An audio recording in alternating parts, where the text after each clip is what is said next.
പിതാവിന്റെയും പുത്രന്റെയും പരിശുദ്ധാത്മാവിന്റെയും നാമത്തിൽ ആമേൻ. എൻ്റെ പ്രിയപ്പെട്ടവരെ, ഇന്ന് ഡിസംബർ 2 തിങ്കളാഴ്ച. എല്ലാവരെയും ക്രിസ്തുനാമത്തിൽ ഇന്നത്തെ ദിവസത്തിൻ്റെ എല്ലാ ആശംസകളും അറിയിക്കുന്നു.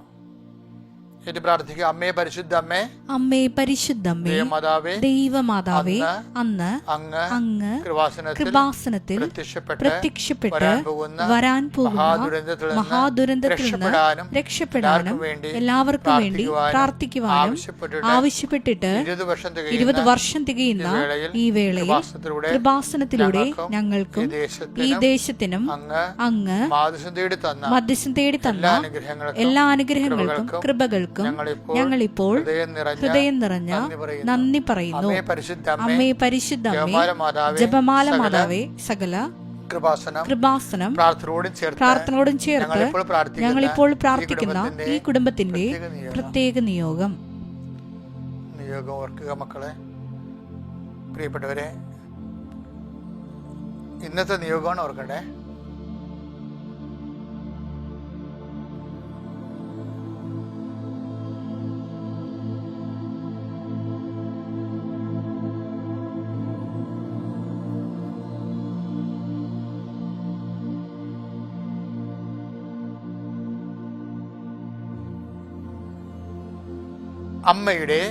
അമ്മയുടെ പ്രത്യക്ഷീകരണത്തിന്റെ ഈ ദ്വാദശക വേളയിൽ ഞങ്ങൾക്ക് സാധിച്ചു തരുവാൻ കനിയണമേ. വിശ്വാസ പ്രമാണം. സർവശക്തനായ പിതാവും ആകാശത്തിന്റെയും ഭൂമിയുടെയും സൃഷ്ടാവുമായ ദൈവത്തിൽ ഞാൻ വിശ്വസിക്കുന്നു. അവിടുത്തെ ഏകപുത്രനും ഞങ്ങളുടെ കർത്താവുമായ ഈശോമിശിഹായിലും ഞാൻ വിശ്വസിക്കുന്നു. ഈ പുത്രൻ പരിശുദ്ധാത്മാവിനാൽ ഗർഭസ്ഥനായി കന്യകാമറിയത്തിൽ നിന്ന് പിറന്ന് പൊന്തിയോസ് പീലാത്തോസിന്റെ കാലത്ത് പീഡകൾ സഹിച്ച് കുരിശിൽ തറയ്ക്കപ്പെട്ട് മരിച്ച് അടക്കപ്പെട്ട് പാതാളങ്ങളിൽ ഇറങ്ങി മരിച്ചവരുടെ ഇടയിൽ നിന്ന് 3-ാം നാൾ ഉയർത്ത് സ്വർഗത്തിലേക്ക് എഴുന്നള്ളി സർവശക്തിയുള്ള പിതാവായ ദൈവത്തിന്റെ വലതുഭാഗത്തിരിക്കുന്നു. അവിടെ നിന്ന് ജീവിക്കുന്നവരെയും മരിച്ചവരെയും വിധിക്കുവാൻ വരുമെന്നും ഞാൻ വിശ്വസിക്കുന്നു. പരിശുദ്ധാത്മാവിലും ഞാൻ വിശ്വസിക്കുന്നു. വിശുദ്ധ കത്തോലിക്കാ സഭയിലും പുണ്യവാന്മാരുടെ ഐക്യത്തിലും പാപങ്ങളുടെ മോചനത്തിലും ശരീരത്തിന്റെ ഉയർപ്പിലും നിത്യമായ ജീവിതത്തിലും ഞാൻ വിശ്വസിക്കുന്നു. ആമേൻ. സുഖസ്ഥനായ ഞങ്ങളുടെ പിതാവേ, അങ്ങയുടെ നാമം പൂജിതമാകണമേ. അങ്ങയുടെ രാജ്യം വരണമേ. അങ്ങയുടെ തിരുമനസ് സ്വർഗത്തിലെ പോലെ ഭൂമിയിലും ആകണമേ. അന്നു വേണ്ടുന്ന ആഹാരം ഇന്ന് ഞങ്ങൾക്ക് തരണമേ. ഞങ്ങളോട് തെറ്റ് ചെയ്യുന്നവരോട് ഞങ്ങൾ ക്ഷമിക്കുന്നത് പോലെ ഞങ്ങളുടെ തെറ്റുകൾ ഞങ്ങളോടും ക്ഷമിക്കണമേ. ഞങ്ങളെ പ്രലോഭനത്തിൽ ഉൾപ്പെടുത്തരുതേ, തിന്മയിൽ ഞങ്ങൾ രക്ഷിക്കണമേ. ആമേൻ. നന്മ നിറഞ്ഞ മറിയമേ, സ്വസ്തി. കർത്താവ് അങ്ങയുടെ കൂടെ സ്ത്രീകളിൽ അങ്ങ് അനുഗ്രഹിക്കപ്പെട്ടവളാകുന്നു. അങ്ങയുടെ ഉദരത്തിൻ ഫലമായി ഈശോ അനുഗ്രഹിക്കപ്പെട്ടവനാകുന്നു. പരിശുദ്ധ മറിയമേ, തമ്പുരാന്റെ അമ്മേ, പാപികളായ ഞങ്ങൾക്ക് വേണ്ടി ഇപ്പോഴും ഞങ്ങളുടെ മരണസമയത്തും തമ്പുരാനോട് അപേക്ഷിക്കണമേ. ആമേൻ. കർത്താവേ, ഡിസംബർ 2 തിങ്കളാഴ്ചയായി ഞങ്ങളുടെ മക്കളെ ഞാൻ ആശീർവദിച്ച് പ്രാർത്ഥിച്ച് അവരുടെ ജീവിത വിഷയങ്ങളിലേക്കും വീതികളിലേക്കും കർത്താവിൻ്റെ നാമത്തിൽ അയക്കുകയാണ്. കർത്താവ്, നിന്റെ വിശുദ്ധ ദൂതൻ അവരെ സംവഹിക്കുകയും അവർ പോകുന്നിടങ്ങളിലെല്ലാം നിന്റെ സാന്നിധ്യം അവർക്ക് ഉണ്ടാവുകയും ചെയ്യണമേ. കർത്താവ്, ഇന്നത്തെ പ്രത്യേക ഭാരങ്ങളിൽ ജീവിക്കുന്നവരുടെ ഈശോയെ,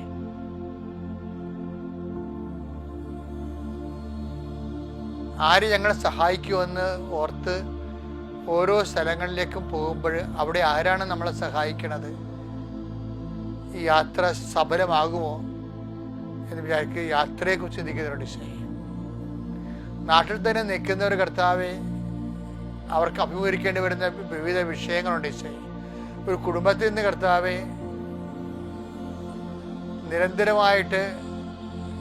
നിരന്തരമായ പ്രശ്നങ്ങളിലെ കുടുംബത്തിലെ വിഷമത്തോടെ ഭാരപ്പെടുന്നവരുണ്ട് ഈശോയെ. അവരെല്ലാം അങ്ങയുടെ തിരുസന്നിധിയിൽ പ്രാർത്ഥിക്കുന്നു. രോഗികളെ, കുഞ്ഞുങ്ങളെക്കുറിച്ചും മക്കളെക്കുറിച്ചും ഭാരപ്പെടുന്നവരെ, സാമ്പത്തിക ഭാരമുള്ളവരെ, ജോലിക്ക് വേണ്ടി ശ്രമിക്കുന്നവരെ, സർവം വീണ്ടും പരാജയപ്പെട്ടു, എഴുതിയ പരീക്ഷ വീണ്ടും പരാജയപ്പെട്ടു, അങ്ങനെ മനസ്സിടിഞ്ഞു പോയവരുണ്ട് ഈശോയെ. അവർക്കെല്ലാം കർത്താവെ അവരെല്ലാം സാഷ്ടാംഗ പ്രണാമം പോലെ നിന്റെ ജീവിതത്തിലേക്ക് അങ്ങയുടെ തിരുസന്നിധി കിടക്കുകയാണ്. കാരണം ഇനി അങ്ങ് തന്നെ വന്ന് വിളിക്കാതെ എഴുന്നേക്കാത്ത അനേകം മക്കളുണ്ട് ഈശോയെ. കർത്താവേ, അവരെയെല്ലാം അങ്ങ് തന്നെ വന്ന് അവരുടെ യോഗ്യത നോക്കാതെ ഈ മധ്യസ്ഥ പ്രാർത്ഥനയാൽ അവരെ കൈപിടിച്ച് എഴുന്നേൽപ്പിക്കണം പ്രാർത്ഥിക്കുന്ന ഈശോയെ. ആരും സഹായിക്കാനില്ലാതെ സഹായിച്ചിട്ടും വലിയ കഥയൊന്നുമില്ല, കാര്യമില്ല എന്ന് പറഞ്ഞ് സഹായിക്കാൻ ഇഷ്ടമുള്ളവർ പോലും സഹായിക്കാത്ത അവസ്ഥയുണ്ട് ഈശോയെ. അങ്ങനെയുള്ള എല്ലാ തരത്തിലുള്ള മനസ്സിൻ്റെ ഭാരത്തിൽപ്പെട്ട് കിടക്കുന്നവരെ, ഉറക്കമില്ലാത്തവർ, പ്രഷർ കൂടുന്നവർ, ഷുഗർ കൂടുന്നവരെ, ആന്തരികമായ അവയവങ്ങൾക്ക് കേടുപാടുകളുള്ളത് മൂലം ആശുപത്രിയിൽ നിന്ന് മാറാൻ നടക്കുന്നവർ, സമാധാനത്തിൽ ജീവിക്കും, ശരീരം മനസ്സിനെല്ലാം കർത്താവേ അസ്വസ്ഥതയും വേദനയും രോഗവും പീഡയും മനപ്രയാസവും അനുഭവിക്കുന്ന ഈശോയെ, ഒരു സന്തോഷം ഉണ്ടായിട്ട് ഒരു ദിവസം കിട്ടണില്ല എന്ന് ഓർത്ത് വിഷമിക്കുന്നുണ്ട് ഈശോയെ. അങ്ങനെയുള്ള എല്ലാവരെയും നിന്നെ ഏൽപ്പിച്ച് പ്രാർത്ഥിക്കണം ഈശോയെ. ഒരു ദുശീലം പിടികൂടിയിട്ട് മദ്യപാനമാകാം, മറ്റു തരത്തിലുള്ള ദുശീലങ്ങളാകാം, വന്നിട്ട് പോണില്ല, മാറണമെന്ന് ആഗ്രഹമുണ്ട്, കഷ്ടപ്പെട്ട് മാറുന്നില്ല എന്ന് വിചാരിച്ചുകൊണ്ട് അതിനെ അടിപ്പെട്ടിട്ട് മനസ്സിടിഞ്ഞ് ജീവിക്കുന്നവരുണ്ട് ഈശോയെ. കർത്താവിൻ്റെ വലിയ വിശ്വാസം ഇല്ലാത്തതുകൊണ്ട് ഈശോയെ, ജീവിതത്തിൻ്റെ ചില ബുദ്ധിമുട്ട് കാരണം അതുപോലെ ജീവിത പ്രശ്നങ്ങൾ തട്ടിയിട്ട് വിശ്വാസം തെറിച്ചു പോയവരുണ്ട് ഈശോയെ. അങ്ങനെയുള്ള എല്ലാവരെയും സംബന്ധിച്ച് പ്രാർത്ഥിക്കുന്നു. ദൈവത്തിൻ്റെ കരുണ അവിടെ അല്ലാത്ത കാരണം കൊണ്ടും അവിടെ കാരണങ്ങൾ കൊണ്ടും വിശ്വാസം നഷ്ടപ്പെട്ടു പോയ എല്ലാവർക്കും കർത്താവെ വിശ്വാസം തിരികെ നൽകണമെന്ന് പ്രാർത്ഥിക്കുന്നു. എൻ്റെ കർത്താവിന് ഉന്നതമായ നാമത്തിൽ സഭയുടെ അധികാരത്തെ കുറിച്ചിൻ്റെ അടയാള ദൈവശക്തിയാൽ പ്രാർത്ഥനാ ജീവിതം തിരിച്ചു ലഭിക്കുകയും വിശ്വാസ ജീവിതം അവരെ സമ്പുഷ്ടമാക്കുകയും ചെയ്യാൻ പിതാവിൻ്റെയും പുത്രൻ്റെയും പരിശുദ്ധാത്മാവിന്റെ ഈ ദിവസത്തെ മക്കളെ ആശീർവദിക്കുന്നു. നമ്മളിന്ന് വായിക്കാൻ പോകുന്ന സുവിശേഷം മത്തായിയുടെ സുവിശേഷം 1-24 വാക്യം. ജോസഫ് നിദ്രയിൽ നിന്ന് ഉണർന്ന് കർത്താവിന്റെ ദൂതൻ കൽപ്പിച്ചതുപോലെ പ്രവർത്തിച്ചു. അവൻ തന്റെ ഭാര്യയെ സ്വീകരിച്ചു. അതായത് ഇതിനകത്ത് നമുക്ക് വരുന്ന ഒരു വചനം എന്ന് പറയണത് ഭാര്യയെ സ്വീകരിക്കാത്തതല്ല ഇവിടുത്തെ ഇന്ന് നിങ്ങളുടെ ചിന്തയിലേക്ക് ഞാൻ കൊണ്ടുവരാൻ ഉദ്ദേശിക്കുന്നത്. ജോസഫ് നിദ്രയിൽ നിന്ന് ഉണർന്നിട്ട് എന്താ ചെയ്യണത്? കർത്താവിന്റെ ദൂതൻ കൽപ്പിച്ചതുപോലെ പ്രവർത്തിച്ചു. ഓരോ ദിവസവും നിദ്രയിൽ നിന്ന് ഉണരുമ്പോ നമുക്ക് നമ്മുടെ മുമ്പിലുള്ള ഹോംവർക്ക് എന്ന് പറഞ്ഞാൽ എന്താണ്? കർത്താവ് കൽപ്പിച്ചതുപോലെ ചെയ്യണം. അതാണ് നമ്മുടെ വെല്ലുവിളി, ചാലഞ്ച്. ഇപ്പം നമ്മൾ ബിരിയാണി ചാലഞ്ച് എന്നൊക്കെ പറയുന്നില്ലേ, അതുപോലെ ഇതൊരു വചന ചാലഞ്ചാണ്, ഗോസ്പൽ ചാലഞ്ചാണ്. എന്താ കാര്യം? ഓരോ ദിവസവും ദൈവം നമ്മൾ നിദ്രയിൽ നിന്ന് ഉണർന്നുമ്പോൾ പ്രാർത്ഥിക്കേണ്ടത്, കർത്താവേ അങ്ങയുടെ വചനം അനുസരിച്ച് ജീവിക്കുവാൻ എന്നെ സഹായിക്കണമെന്ന് പറഞ്ഞ കർത്താവേ അങ്ങയുടെ വചനമനുസരിച്ച് ജീവിക്കുവാൻ എന്നെ സഹായിക്കണമേ.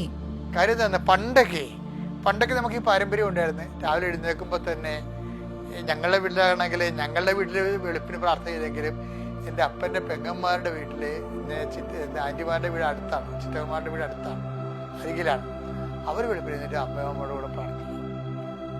ഇപ്പം നമ്മുടെ കുടുംബങ്ങളിലൊക്കെ ഒത്തിരി പേർക്ക് വെളുപ്പിനെ പ്രാർത്ഥനയുണ്ട്, ജപമാല അല്ലെങ്കിൽ അവിടേതായിട്ടുള്ള കുടുംബ പ്രാർത്ഥന ഉണ്ട്. പക്ഷെ നമ്മളെപ്പോഴും ശ്രദ്ധിക്കേണ്ട ഒരു കാര്യം എന്ന് പറയുന്നത്, ഈ ഓരോ ദിവസവും ദൈവം നമുക്ക് നൽകുമ്പോൾ, പണ്ട് അമ്മമാര് നമ്മൾക്ക് പെറ്റിക്കിടത്തി കഴിയുമ്പോൾ അമ്മ ആദ്യം തന്നെ നമ്മുടെ നെഞ്ചില് ചുണ്ടലൊക്കെ നെറ്റി കുറിച്ച് വെക്കും. നമ്മൾ മുതിർന്ന് കഴിയുമ്പോഴും ഒക്കെ പണ്ട്, അതായത് അമ്മമാര് പ്രാർത്ഥിക്കാൻ നമ്മൾ കേട്ടിട്ടുണ്ട്, ആകാത്ത കാഴ്ചകളിൽ നിന്ന് കണ്ണിനെയും വേണ്ടാത്ത കേൾവിയിൽ നിന്ന് ചെവിയെയും സംരക്ഷിക്കണമെന്ന്. അതായത് പ്രൊട്ടക്ഷൻ, കുരിശിട്ട് പ്രൊട്ടക്ഷൻ കൊടുക്കുകയും. കാര്യം കുരിശെന്ന് പറയുന്നത് ഭയങ്കര പൈശാചികമായ ബന്ധനങ്ങളിൽ നിന്ന് നമ്മൾ രക്ഷിക്കുന്ന വലിയ വിശ്വാസ പ്രഖ്യാപനമാണ്. ഒരു മനുഷ്യൻ്റെ ഒരു വിശ്വാസത്തിൽ ഏറ്റവും വലിയ വിശ്വാസ പ്രഖ്യാപനം എന്താണ്? കുരിശാണ്. കർത്താവ് സാത്താനെ തിന്മയും ജയിച്ചത് കുരിശിനാലാണ് ജയിച്ചിരിക്കുന്നത്. അതുകൊണ്ട് ആ കുരിശ് കൊണ്ട് നമ്മൾ വരച്ചിട്ടാണ് വിശുദ്ധ കുരിശിൻ്റെ അടയാളത്താൽ ഞങ്ങളുടെ ശത്രുക്കളിൽ നിന്ന് ഞങ്ങളെ രക്ഷിക്കുക. ഞങ്ങളുടെ തമ്പുരാനെ, പിതാവിൻ്റെയും പുത്രൻ്റെയും വിശുദ്ധ സ്പോർട്സ് താരങ്ങളില്ലേ, അവർക്ക് on air match set go എന്ന് പറയുമ്പോൾ വിസിൽ അടിക്കുമ്പോൾ അവരത് ഇങ്ങനെ കാണിക്കണം, കത്തോലിക്കരെ ഇങ്ങനെ കാണിക്കും. എന്താ കാര്യം? അതിനുള്ള സമയമേ ഉള്ളൂ. പക്ഷേ അത് ലക്ഷക്കണക്കിന് മനുഷ്യരുടെ മുമ്പിലാണ് കാണിക്കുന്നത്. അവർ ഭയങ്കര വിശ്വാസ പ്രഖ്യാപനമാണ്. അതുപോലെ പറ്റുമ്പോഴൊക്കെ അതിന് വിശ്വാസം പ്രഖ്യാപിക്കാൻ നോക്കണം. എവിടെ ഏത് പൊതുനിരത്തിലായാലും റോഡിലായാലും കൂട്ടത്തിലായാലും അവരെന്തോ വിചാരിക്കും. എല്ലാവർക്കും പണിപറ്റണമെന്ന് അറിയാമോ? നമ്മൾ നമ്മുടെ വിശ്വാസം പ്രഖ്യാപിക്കുമ്പോൾ വലിയ പ്രാർത്ഥനക്കാരനാണെന്ന് വിചാരിച്ച് നമ്മളെ രണ്ടാം പൗരനാക്കും ചില ആൾക്കാർ ഇതൊക്കെ പ്രൈവറ്റായിട്ട് ചെയ്യേണ്ടതല്ലേ എന്ന് പറയും. അങ്ങനെയല്ല, വിശ്വാസം പ്രഖ്യാപിക്കേണ്ടതാണ്. പല ആൾക്കാരും ഭയങ്കര പ്രാർത്ഥനക്കാരാണ്, പക്ഷെ പ്രൈവറ്റ് സ്വകാര്യ ആത്മീയതയാണ്. ആധ്യാത്മികത ഒരിക്കലും സ്വകാര്യമല്ല. അത് എപ്പോഴും ഭൗതികമായ പരസ്യമായ സംഭവമാണ്. മനുഷ്യരുടെ മുമ്പിൽ എന്നെ ഏറ്റുപറയണം, അപ്പോൾ സ്വർഗസ്ഥനായ പിതാവിന്റെ മുമ്പിൽ ഞാനും ഏറ്റുപറയും. അപ്പോൾ ദൈവത്തെ ഏറ്റുപറയാനുള്ള സംഭവങ്ങളെല്ലാം പമ്മിക്കളയും. ഞാൻ ക്രിസ്ത്യാനിയാണെന്ന കാര്യം പോലും മറച്ചു വെക്കും. അങ്ങനെയുള്ള പന്നികളാ പണി മേടിക്കണ. എന്താ കാര്യം? ദൈവം അവരെ ഒടിയേണ്ട കാര്യമില്ല. എന്താ കാര്യം? തക്ക സമയത്ത് ദൈവത്തെ അവരെ ഏറ്റു പറഞ്ഞിട്ടില്ല. ദൈവത്തെ ഇന്ന് ഏറ്റുപറയുക. നമ്മൾ ചുണ്ടുകൊണ്ട് പ്രാർത്ഥിക്കുന്നതിനേക്കാൾ 10 മടങ്ങ് പവറാണ് മനുഷ്യ സമൂഹത്തിൽ കർത്താവിൻ്റെ വിശ്വാസം ഏറ്റുപറയണത്. അങ്ങനെ ഓരോ ദിവസവും നമ്മുടെ വിശ്വാസം ഏറ്റുപറയാനുള്ള ഒരു ദിവസമാക്കി ബലപ്രാപിക്കാൻ ദൈവം തന്നെ സഹായിക്കട്ടെ. ഓരോ ദിവസവും എഴുന്നേൽക്കണത് ആ ദിവസം കർത്താവിൻ്റെ വചനം ജീവിക്കാനുള്ള കൃപയ്ക്ക് വേണ്ടി പ്രാർത്ഥിച്ചുകൊണ്ട്, അതിനുവേണ്ടി നിങ്ങൾക്ക് സാധിക്കട്ടെ എന്ന് ആശംസിച്ച് പ്രാർത്ഥിച്ചുകൊണ്ട്, പിതാവിൻ്റെയും പുത്രൻ്റെയും പരിശുദ്ധാത്മാവിൻ്റെയും നാമത്തിൽ ആമേൻ.